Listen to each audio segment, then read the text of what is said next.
Hello दोस्तों, स्वागत है आप सभी का स्टडी विथ हवन सिंह में। आज हम पढ़ेंगे भारतीय अर्थव्यवस्था में। भारतीय अर्थव्यवस्था में आज हम देखेंगे भारत में नियोजन के बारे में। यानी कि पिछले क्लास में हम लोगों ने स्टार्ट किया था नियोजन के प्रकार के बारे में। हम लोगों ने पिछले क्लास में देखा था नियोजन के प्रकार के बारे में, यानी कि सांकेतिक नियोजन क्या होता है, फिर विकेंद्रीकृत नियोजन क्या होता है उसके बारे में देखा था। फिर नियोजन की मतलब बाजारवाद के दौर में क्या प्रासंगिकता है उसके बारे में देखा था। आज हम देखेंगे भारत में नियोजन, यानी भारत में नियोजन का जनक किसको माना जाता है उसके बारे में चर्चा करेंगे। तो अगर बात करें भारत में नियोजन की, जैसे आज अगर हम बात करें भारत में नियोजन, यानी कि भारत में अगर प्लानिंग की बात की जाए, भारत में नियोजन,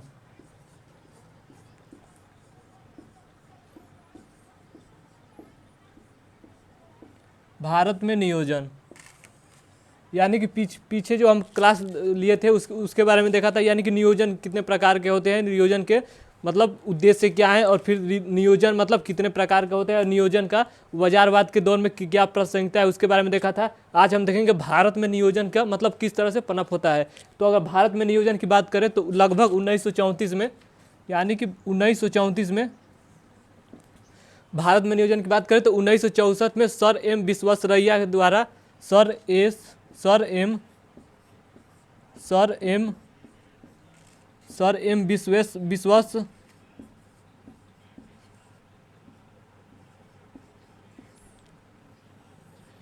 एम विश्वेश्वरैया द्वारा 1934 में एक प्लान लेकर आते हैं जो कि planned economic of for India के नाम से आता है। यानी कि अगर हम बात करें, यह एक 1934 में एक प्लान लेकर आते हैं जो कि नाम रहता है उसका प्लान्ड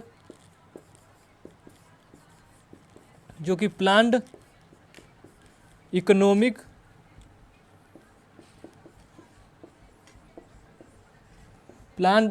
फॉर इंडिया। यानी कि हम लोगों ने देखा भारत में अगर नियोजन की बात करें तो 1934 में सर एम विश्वेश्वरैया द्वारा 1934 में एक प्लान लेकर आते हैं जिसका नाम रहता है प्लान्ड इकोनॉमिक्स फॉर इंडिया। यानी कि इसमें इन्होंने बताया था कि जो भारत का, यानी कि इनका जो लक्ष्य था, इनका जो अगर लक्ष्य की बात करें तो इनका जो लक्ष्य था वो अगले 10 वर्ष में, यानी कि अगर इनका लक्ष्य की बात करें तो इनका जो लक्ष्य था अगले 10 वर्षों में जो मतलब प्रति व्यक्ति आय है उसको दोगुना करने का लक्ष्य था। यानी कि इनका जो लक्ष्य था वह 10 वर्षों में, आगामी 10 वर्षों में प्रति व्यक्ति आय को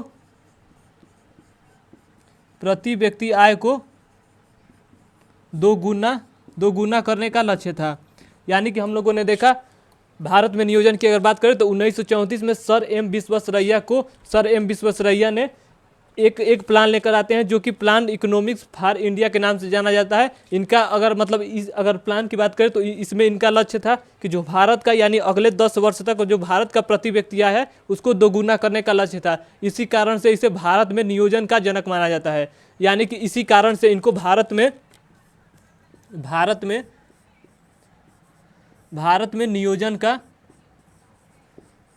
नियोजन का जनक माना जाता है।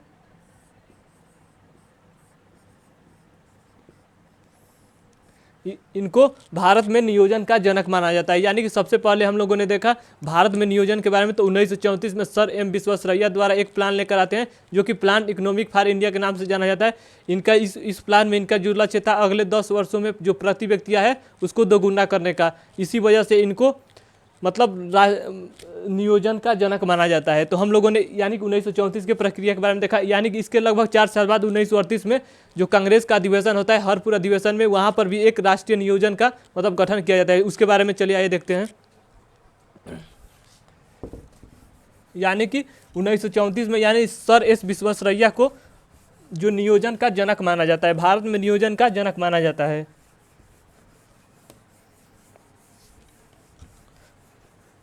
यानी कि हम लोगों ने इतना देखा। अगर इसकी आगे बात करें 1938 में, अगर 1938 की बात करें,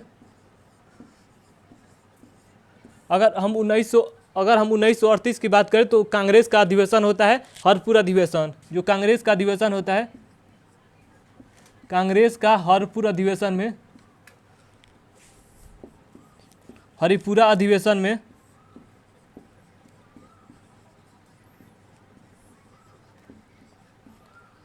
कांग्रेस का हरपुर अधिवेशन में यहाँ पर जो अगर अध्यक्ष की बात करें तो इसके मतलब हरपुर जो अधिवेशन हुआ था कांग्रेस का 1938 में, इसके जो अध्यक्ष थे वह थे सुभाष चंद्र बोस। इसके जो अध्यक्ष थे वह थे सुभाष चंद्र बोस।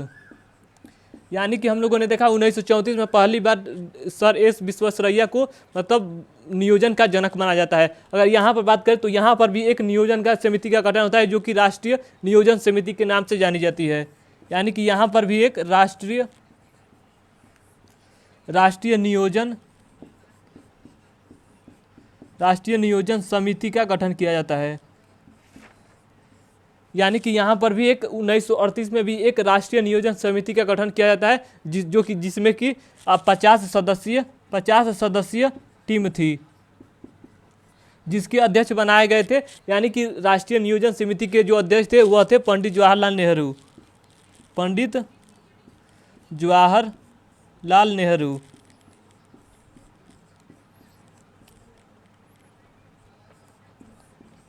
यानी कि हम लोगों ने सबसे पहले देखा 1934 में एक प्लान का मतलब प्लान आता है, उसके बाद से 1938 में एक प्लान आता है जो कि कांग्रेस के हरपुर अधिवेशन में यह बात कही गई थी। यहाँ पर हमको देखने को मिलता है कि यहाँ पर 1938 के दौरान राष्ट्रीय नियोजन समिति का गठन किया जाता है जिसमें कि 50 सदस्यीय मतलब टीम थी और इसके जो अध्यक्ष थे वह थे पंडित जवाहरलाल नेहरू। तो जब यानी कि 1938 के दौरान ही जो पंडित जवाहरलाल नेहरू थे उनको मतलब नियोजन के प्रति जो उनको विचार था वह उनको देखने को मिलता है। इसीलिए जब भारत आज़ाद होता है तो पहले से ही जो अगर इनकी बात करें पंडित जवाहरलाल नेहरू की तो इनके मन में पहले से ही नियोजन के प्रति मतलब विचार था। और जब भारत आज़ाद हुआ तब इन्होंने भारत में यह प्रक्रिया नियोजन के बारे में बात कही थी। यानी कि अगर बात करें तो 1938 के दौरान ही नियोजन की जो मतलब इनके प्रति विचार था वह पूरी तरह से देखने को मिलता है। अगर इसके आगे बात करें यानी कि 1938 के आगे बात करें तो 1941 में एक नियोजन देखने को मिलता है हमको।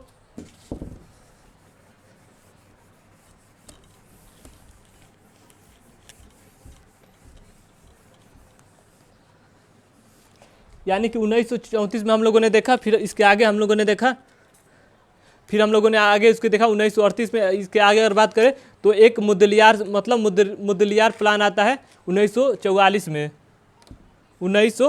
अगर बात करें 1900 मतलब पहला था 1934, उसके बाद से 1938, उसके बाद से 1941। अगर 1941 की बात करें तो यहाँ पर मुदलियार प्लान आता है।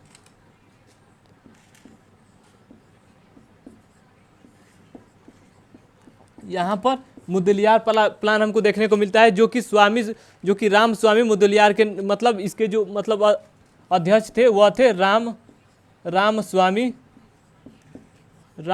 मुदलियार।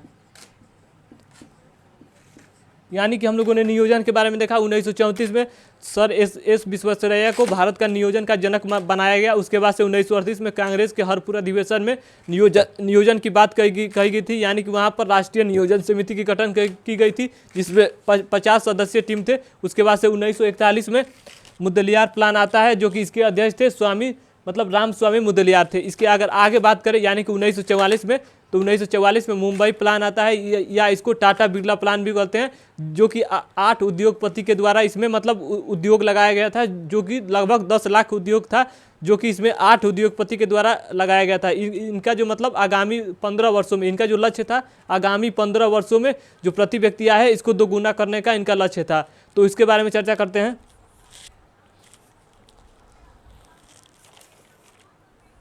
अगर इसके आगे बात करें यानी कि 1944 में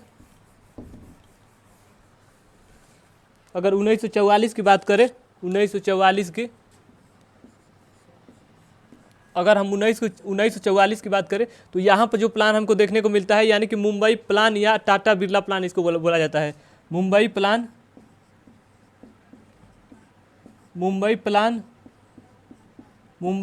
या इसको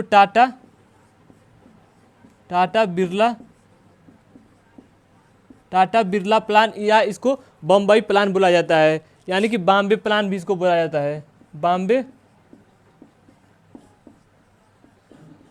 बॉम्बे प्लान यह जो लगभग आया था वह 1944 में आया था। इसमें जो 8 उद्योगपति थे उन्होंने अपना पैसा लगाया था। यानी कि लगभग यहाँ पर देखने को मिलता है 10 लाख करोड़ का उद्योग लगा था। अगर उद्योग की बात करें तो यहाँ पर उद्योग हमको देखने को मिलता है 10 लाख 10 लाख करोड़। यानी कि इनका जो आगामी लक्ष्य था, इनका अगर आगामी लक्ष्य की बात करें तो इनका जो आगामी लक्ष्य था, वह था 15 वर्षों के दौरान, यानी कि आने वाले जो 15 वर्ष हैं इसमें जो प्रति व्यक्ति आय है उसको दोगुना करने का इनका लक्ष्य था। यानी कि 15 वर्षों में इनका जो आय मतलब प्रति व्यक्ति आय है उसको दोगुना करने का लक्ष्य था। यानी कि जो भारत के 8 उद्योगपति है इनके द्वारा यह प्लान लाया गया था। यानी इसको बोला जाता है मुंबई प्लान या टाटा बिरला प्लान या इसको बॉम्बे प्लान भी बोला जाता है। इसमें 8 उद्योगपति है, उसके बारे में चर्चा करते हैं। यानी कि जो अगर पहले उद्योगपति की बात करें तो वह थे JR टाटा।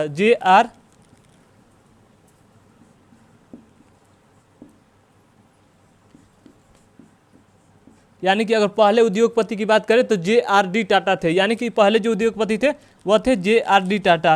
अगर दूसरे उद्योगपति की बात करें तो वह थे GD बिरला। यानी कि जो दूसरे थे वह थे GD बिरला। यानी कि हम लोगों ने देखा 1944 में एक आता है मुंबई प्लान, या इसको टाटा बिरला प्लान भी बोलते हैं या इसको बॉम्बे प्लान भी बोलते हैं। यानी कि भारत के 8 उद्योगपति द्वारा यह प्लान लाया जाता है। इसमें इनका लक्ष्य था कि आगामी 15 वर्षों में इनका प्रति व्यक्ति जो आय है उसको दोगुना करने का इनका लक्ष्य था। और इसमें जो उद्योग लगा था वह 10 लाख करोड़ लगा था। यानी कि हम लोगों ने देखा जो पहले थे यानी कि JR टाटा थे, और दूसरे बात करें JRD टाटा थे, दूसरे थे GD बिरला थे। अगर तीसरे बात करें तो वह थे जॉन मथाई। अगर तीसरे व्यक्ति की बात करें उद्योगपति की तो वो थे जॉन मथाई। यानी कि जो तीसरे थे वो थे जॉन मथाई, और चौथे की बात करें तो D आप शरीफ थे, और एक थे सर अदेशिव दलाल। एक थे सर अदेशिव दलाल,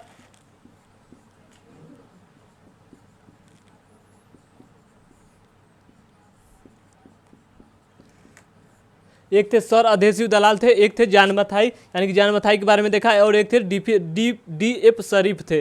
यानी कि एक थे जो पांचवा थे वह थे DF शरीफ। यानी कि 8 उद्योगपति थे। अगर हम लोगों ने देखा एक थे JRD टाटा, एक थे GD बिरला थे, एक जॉन मथाई थे, एक सर अदेशिव दलाल थे, और एक थे DF शरीफ थे। और एक की बात करें तो वो एक थे श्री राम। यानी कि एक जो थे वह थे सर श्री राम। यानी कि हम लोगों ने 7 के बारे में देखा। एक थे PD टंटन, यानी PD, 7वां जो थे वह थे PD टंटन।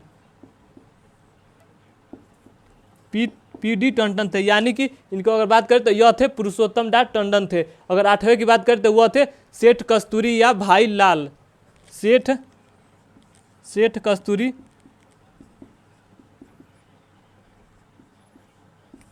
सेठ कस्तूरी थे या लाल भाई थे, या लाल भाई।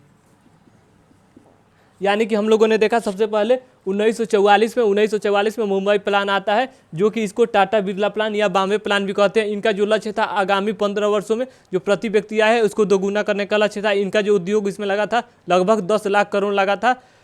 और इसमें जो 8 व्यक्ति यानी कि 8 उद्योगपति के द्वारा यह लाया गया था। जो पहले थे JRD टाटा थे, और दूसरे थे GD बिरला थे, और जो तीसरे थे जॉन मथाई थे, और चौथा सर अदेशिव दलाल थे। अगर फिर 5वें की बात करें तो वह थे DF शरीफ थे, और छठे जो थे सर श्री राम थे, और 5वें PD टंडन यानी पुरुषोत्तम दास टंडन थे। अगर 8वें बात करें तो सेठ कस्तूरी या लाल भाई थे। तो हम लोगों ने देखा मुंबई प्लान के बारे में या टाटा बिरला प्लान के बारे में। अगर इसके आगे बात करें 1944 में ही एक प्लान और देखने को हमको मिलता है, उसके बारे में अगर चर्चा करें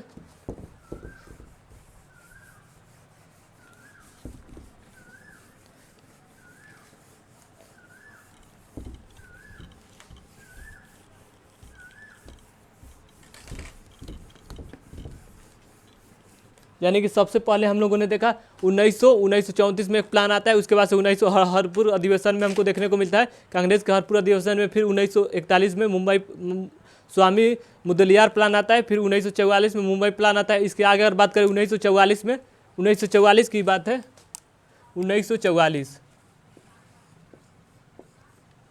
अगर 1944 की बात करें तो यहाँ पर भी हमको एक प्लान देखने को मिलता है, जो कि नियोजन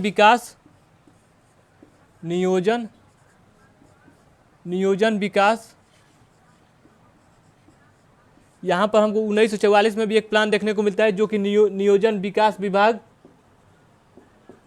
का गठन किया गया था। यानी कि 1944 में हमको एक प्लान देखने को मिलता है जो कि नियोजन विकास विभाग का गठन किया गया था, जो कि इसके अध्यक्ष थे जो थे वह थे अर्धेशिव दलाल, सर अर्धेशिव दलाल। अगर इनकी बात करें तो इनके जो अध्यक्ष थे वह थे सर अर्धेशिव दलाल। यानी कि इससे पहले हम लोगों ने देखा जो 1944 में मुंबई प्लान आया था, इसमें इनका मतलब ये सदस्य थे और इन्होंने फिर एक अलग प्लान लेकर आते हैं जो कि 1944 में नियोजन विकास विभाग का गठन करते हैं। यानी कि अभी एक प्लान था 1944 में लेकर आते हैं जो कि इसके अध्यक्ष थे सर अर्धेशिव दलाल थे। अगर इसके आगे बात करें यानी कि 1946 में हमको एक प्लान और देखने को मिलता है जो कि सलाहकारी नियोजन बोर्ड का गठन करता है। अगर इसके आगे बात करें 1946 की बात करें तो जो नेक्स्ट प्लान आया था 1946 में वह था सलाहकारी नियोजन। यानी कि हमको 1946 में देखने को मिलता है सलाहकारी नियोजन बोर्ड का गठन किया गया था। सलाहकारी नियोजन बोर्ड का गठन किया गया था। अगर इसके अध्यक्ष की बात करें तो इसके जो अध्यक्ष थे वह थे केसी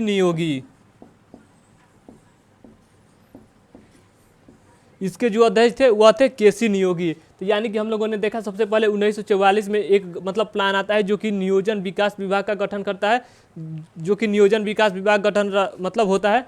जो इसके अध्यक्ष अगर बात करें तो वह थे सर अर्धेशिव दलाल थे, जो कि इसके पहले अगर सर अर्धेशिव दलाल की बात करें तो यह जो मुंबई प्लान आया था 1944 में उसमें उस प्लान के यह हिस्सेदार थे।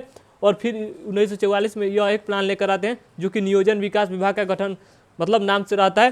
अगर इसके अगर आगे बात करें तो 1946 में एक प्लान आता है सलाहकारी नियोजन बोर्ड का गठन करता है।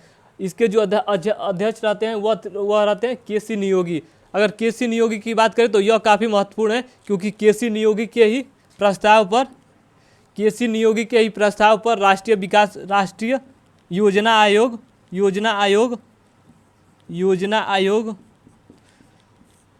योजना आयोग और राष्ट्रीय विकास परिषद का गठन होता है। राष्ट्रीय विकास परिषद का गठन होता है।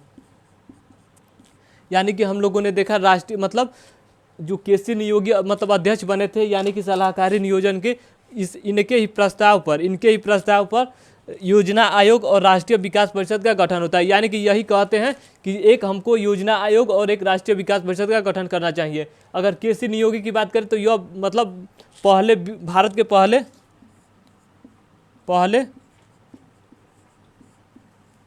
पहले यह थे वित्त मंत्री। यानी कि हम लोगों ने सबसे पहले देखा सलाहकारी नियोजन के बारे में देखा, उसके बाद से वित्त आयोग जो था वह वित्त आयोग के पहले अध्यक्ष थे। यानी कि वित्त आयोग के जो केसी नियोगी थे वह पहले वित्त आयोग के पहले अध्यक्ष थे। तो हम लोगों ने केसी नियोगी के बारे में देखा। यानी कि केसी नियोगी के ही प्रस्ताव के द्वारा योजना आयोग और राष्ट्रीय विकास परिषद का गठन होता है और जो केसी नियोगी थे वह पहले वित्त आयोग के अध्यक्ष थे। तो हम लोगों ने इतना देखा। अब इसके आगे देखते हैं।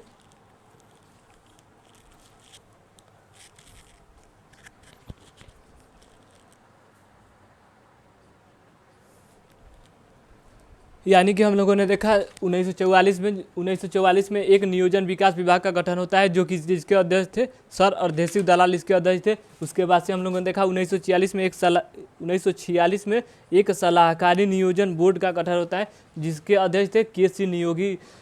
मतलब केसी नियोगी अध्यक्ष थे। केसी नियोगी ने ही सबसे पहले भारत में योजना आयोग और राष्ट्रीय विकास परिषद की बात कही गई थी। यानी कि इनके ही प्रस्ताव के द्वारा योजना आयोग और राष्ट्रीय विकास परिषद का गठन होता है।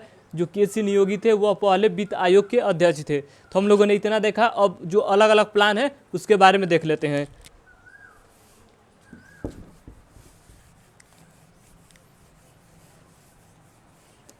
यानी कि जो अलग अलग प्लान है उसके बारे में हम देखते हैं।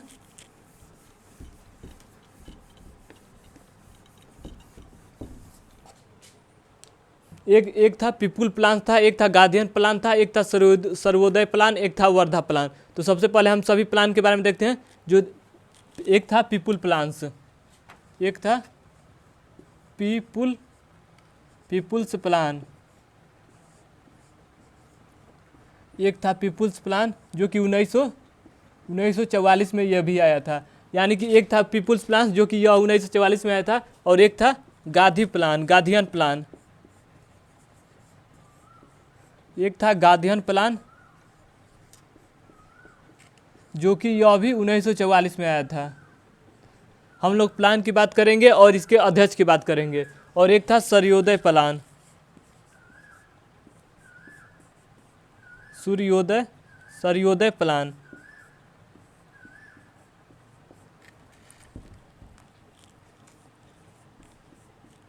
एक था सूर्योदय प्लान, एक था वर्धा प्लान।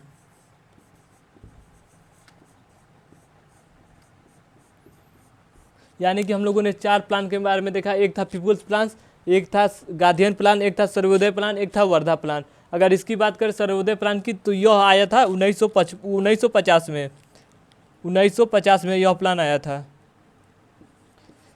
यानी कि हम लोगों ने देखा 4 प्लान के बारे में देखा। एक था पीपुल्स प्लान जो कि 1944 में आया था, एक था गार्डियन प्लान जो कि 1944 में यह भी आया था, सर्वोदय प्लान जो था वो 1950 में आया था, और एक था वर्धा प्लान, ये एक था वर्धा प्लान। तो हम लोग मतलब प्लान के बारे में देखें। अब इसके अध्यक्ष के बारे में देखें, कौन कौन इसके अध्यक्ष थे। अगर वर्धा प्लान की बात करें तो इसके जो अध्यक्ष थे वह थे महात्मा गांधी। अगर इसके अध्यक्ष की बात करें तो यह थे महात्मा गांधी।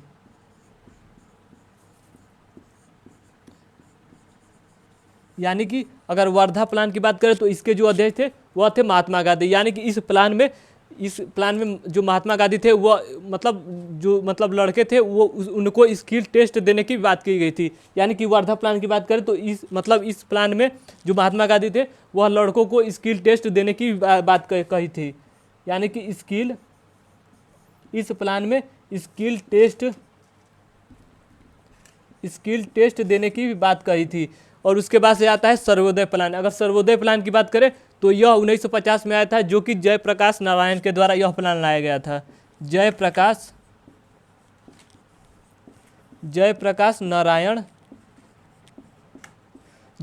नारायण के द्वारा यह जो मतलब सर्वोदय प्लान को लाया गया था। अगर इसके आगे बात करें, यानी कि इसके आगे गार्डियन प्लान की अगर बात करें तो यह जो लाया गया था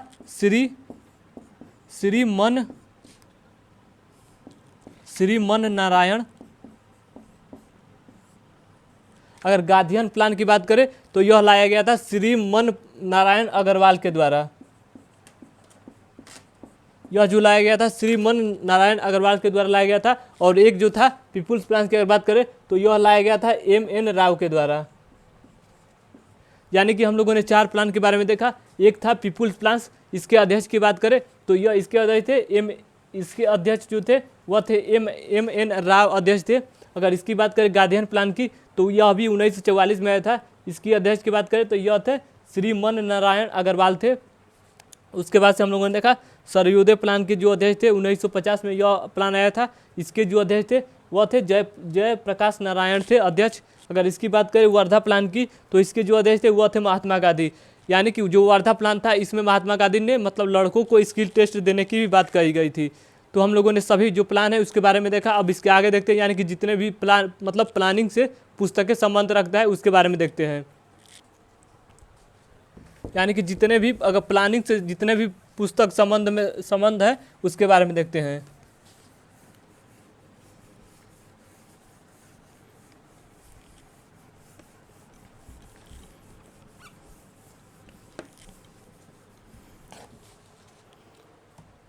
अगर पहले पुस्तक की बात करें, पहले पुस्तक की तो वह था on British rule of India.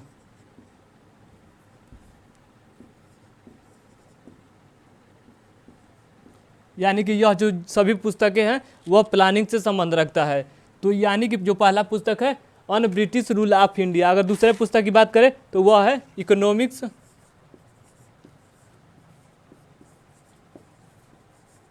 यानी कि पहला जो पुस्तक है on British rule of India. अगर दूसरे पुस्तक की बात करें तो वह है economic history of India, economic history history of India.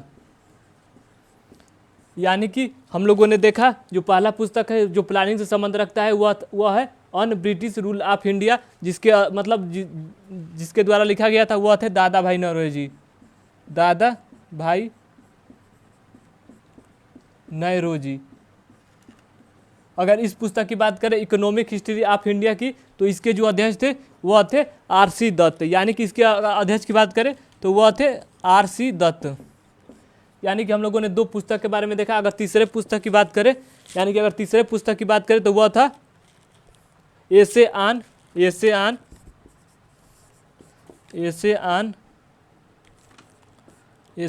India. यानी अगर तीसरे पुस्तक की बात करें तो वह था essay on India economic, essay on India economic.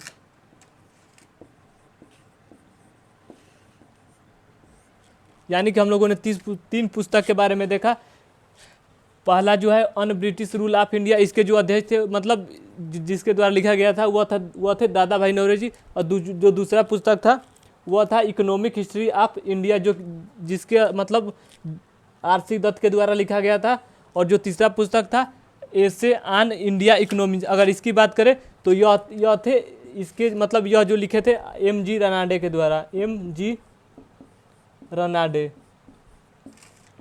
यानी कि अगर हम बात करें जो प्लानिंग से संबंध पुस्तक रखता है वह तीन पुस्तक के बारे में हम लोगों ने देखा। एक जो था on British rule of India, इसके पुस्तक के लेखक दादा भाई नौरोजी थे। अगर दूसरे पुस्तक की बात करें तो इकोनॉमिक हिस्ट्री ऑफ इंडिया, इस पुस्तक के जो मतलब लेखक थे वह आर.सी. दत्त थे। और जो तीसरे थे एसे ऑन इंडिया इकोनॉमिक्स, इस पुस्तक के जो लेखक थे वह थे एम.जी. रनाडे, एम.जी. इस पुस्तक के जो लेखक थे एम.जी. रनाडे थे। तो इसके आगे हम बात करें, यानी कि अगर योजना आयोग के बारे में हम देखें, हम लोगों ने नियोजन के प्रकार के बारे में देखा, नियोजन भारत में नियोजन के बारे में देखा। उसके बाद से जो भारत में सभी नियोजन के बारे में हम लोगों ने देखा। उसके बाद से हम लोगों ने मतलब पुस्तक के बारे में देखा। अब अगर हम बात करते हैं योजना आयोग के बारे में, तो उसके बारे में चलिए देख लेते हैं। यानी कि योजना आयोग की अगर बात करें,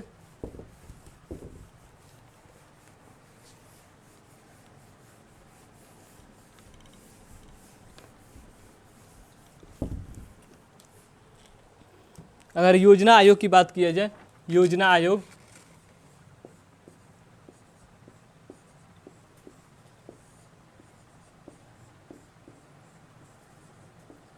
सबसे पहले हम बात करते हैं योजना आयोग का गठन कब किया गया था। यानी कि योजना आयोग की गठन की अगर बात करें तो इसका गठन किया गया था 15 मार्च 1950, 15 मार्च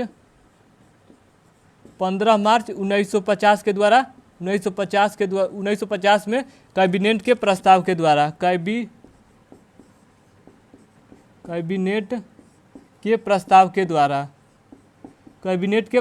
द्वारा। अगर इसकी बात करें यानी कि यह कब से काम अपना आरंभ करना स्टार्ट करता है, तो यह काम अपना आरंभ करता है 28 मार्च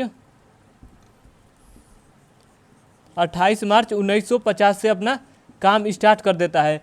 यानी कि हम लोगों ने देखा योजना आयोग, योजना आयोग की अगर स्थापना की बात करें तो 15 मार्च 1950 को कैबिनेट के प्रस्ताव के द्वारा इसका स्थापना होता है। अगर इसके आगे बात करें यानी कि कब से यह अपना काम करना स्टार्ट कर देता है, तो वह करता है 15 मार्च 1950 को। जो योजना आयोग था वह एक सलाहकारी आयोग था। यानी कि योजना आयोग सलाहकारी, यह एक सलाहकारी निकाय था, यह एक सलाहकारी निकाय था। योजना आयोग एक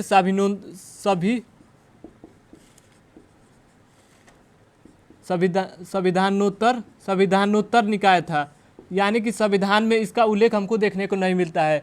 यानी कि हम लोगों ने योजना आयोग के बारे में क्या देखा, इसका मतलब स्थापना 15 मार्च 1950 के कैबिनेट के प्रस्ताव के द्वारा होता है और यह काम अपना आरंभ 28 मार्च 1950 से अपना काम करना स्टार्ट कर देता है।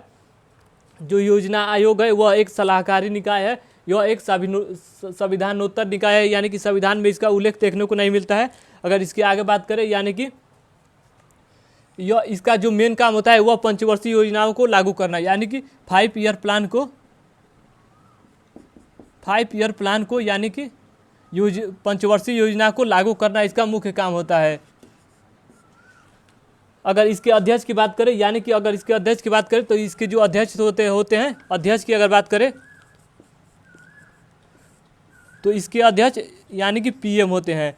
यानी कि इसके जो अध्यक्ष की अगर बात करें तो योजना आयोग के अध्यक्ष पीएम होते हैं। अगर इसके उपाध्यक्ष की बात करें, इसके उपाध्यक्ष की बात करें, इसके उपाध्यक्ष की इसके अगर उपाध्यक्ष की बात करें तो इसके उपाध्यक्ष जो होते हैं वह पीएम के द्वारा ही मनोनीत किया जाता है। यानी कि पीएम के द्वारा ही मनोनीत किया जाता है। यानी कि पंडित जवाहरलाल नेहरू इसके पहले अध्यक्ष होते हैं। और अगर उपाध्यक्ष की बात करें तो पहले इसके उपाध्यक्ष रहते हैं गुलजारी लाल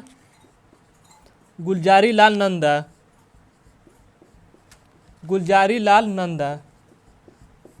अब जो योजना आयोग है इसको नीति आयोग में मतलब चेंज कर दिया गया है।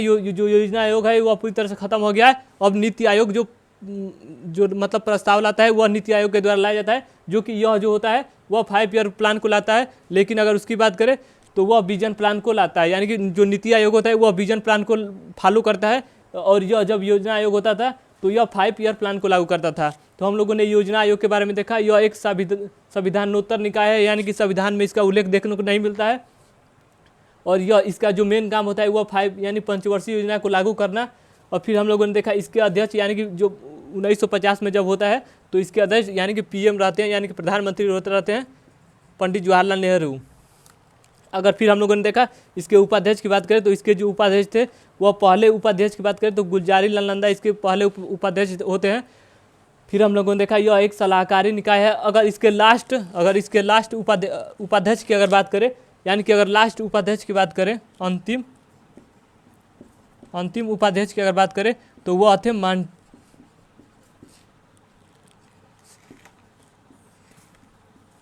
मानटेंग सिंह अहिवाल। यानी कि अगर इसके लास्ट की बात करें, यानी कि लास्ट मतलब उपाध्यक्ष की, तो वह थे मानटेंग सिंह अहिवालिया इसके मतलब लास्ट उपाध्यक्ष रहते हैं। अगर पहले की बात करें तो वह थे गुलजारी लाल नंदा, लेकिन अगर लास्ट की बात करें तो वह थे मोन्टेंग सिंह अहिवालिया इसके मतलब लास्ट अध्यक्ष रहते हैं, लास्ट उपाध्यक्ष रहते हैं। और पहले उपाध्यक्ष की बात करें तो वह थे गुलजारी लाल नंदा और लास्ट मानटेंग सिंह अहिवालिया रहते हैं। तो हम लोगों ने योजना आयोग के बारे में देखा। अब देखते हैं हम राष्ट्रीय विकास परिषद के बारे में।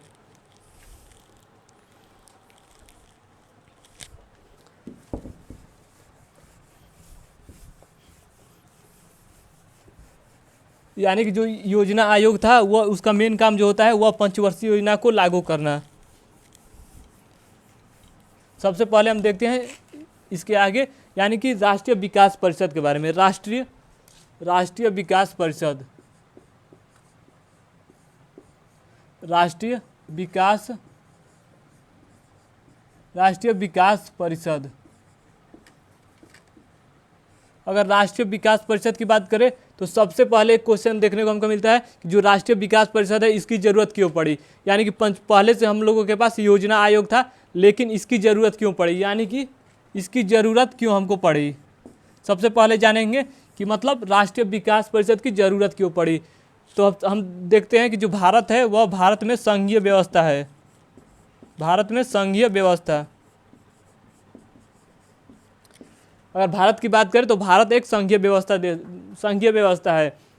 यानी कि जब केसी नियोगी के प्रस्ताव के द्वारा ही राष्ट्रीय विकास परिषद और योजना आयोग का गठन किया जाता है। जब केसी नियोगी के द्वारा यह मतलब पूछा जाता है कि आपके पास पहले से योजना आयोग है, यानी कि योजना आयोग को हम मतलब स्थापना कर रहे हैं, लेकिन आप जो बोल रहे हैं कि राष्ट्रीय विकास परिषद भी होना चाहिए, तो आप ये बताइए कि मतलब राष्ट्रीय विकास परिषद का मतलब गठन करने का कारण क्या है। तो इन्होंने बताया, यानी कि केसी नियोगी ने बताया कि जो भारत है वह एक संघीय व्यवस्था है, लेकिन भारत में हमको जो राज्य है राज्य के स्तर पर भी मतलब नियोजन मतलब सभी लोगों को राज्य के स्तर पर भी राज्यों के राज्यों के स्तर पर भी हमको पूरी तरह से नियोजन की जो प्रक्रिया है इसको देखना है। ये नहीं है कि बस केंद्र के स्तर पर हमको देखना है, यानी कि जिससे राज्यों की भागीदारी इसमें बढ़े, इसीलिए राष्ट्रीय विकास परिषद का गठन किया गया। यानी कि जो उनका मेन राष्ट्रीय विकास परिषद का गठन करने का कारण था वह था इसमें राज्यों की भी भागीदारी पूरी तरह से बढ़े, यानी कि जो राज्य हैं वो अपना मतलब इसमें हस्तक्षेप डाले। मेन उनका वजह यही था कि इसमें राज्यों की भी भागीदारी इसमें बढ़े, इसीलिए राष्ट्रीय विकास परिषद का गठन किया गया। अगर राष्ट्रीय विकास परिषद की गठन की अगर बात करें तो यह हुआ था लगभग 6 अगस्त 1952 में इसका गठन किया गया था। अगर इसकी संरचना की बात करें तो इसमें यानी कि जो योजना आयोग होता है, योजना आयोग के सभी सदस्य, योजना आयोग के जितने भी सदस्य होते हैं वह राष्ट्रीय विकास परिषद के सदस्य होते हैं। यानी कि योजना आयोग के जितने भी सदस्य होते हैं वह राष्ट्रीय विकास परिषद के सदस्य होते हैं। और इसका जो मतलब उसमें अध्यक्ष था, योजना आयोग के अध्यक्ष पीएम था, तो इसमें भी राष्ट्रीय विकास परिषद के अध्यक्ष पीएम होगा और इसमें एक उपाध्यक्ष होगा। और इसके आगे देखा हम लोगों ने, यानी कि योजना आयोग के जितने भी सदस्य होंगे वह राष्ट्रीय विकास परिषद के सदस्य होंगे। और इसमें सभी देश के सभी राज्य के मुख्यमंत्री और राज्यपाल राष्ट्रीय विकास परिषद के सदस्य होंगे।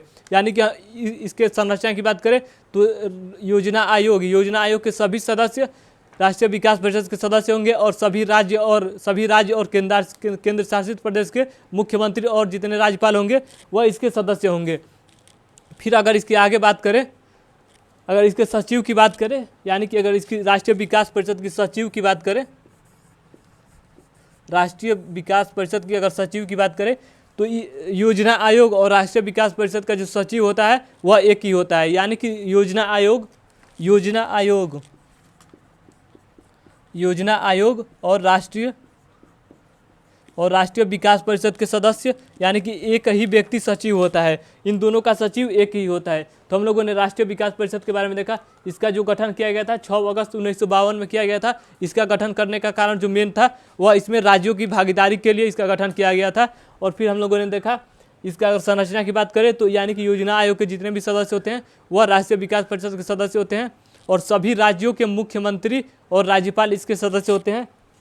अगर सचिव की बात की जाए तो इसमें मतलब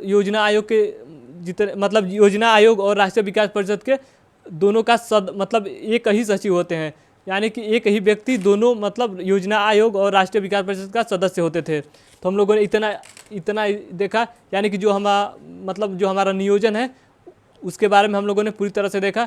जो इसके आगे यानी कि जब कल हम देखेंगे, यानी कि जब भारतीय अर्थव्यवस्था पढ़ेंगे तो उसमें हम पढ़ेंगे, यानी कि इसके आगे जो हमारा नेक्स्ट टॉपिक है वो है पंचवर्षीय योजनाओं के बारे में।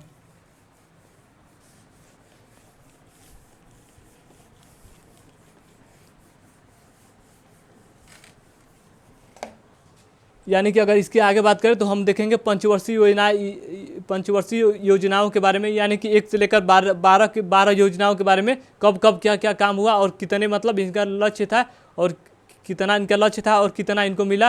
यानी कि हम चर्चा करेंगे नेक्स्ट क्लास में 5 ईयर प्लान के बारे में। तो चलिए आज के लिए इतना ही, धन्यवाद।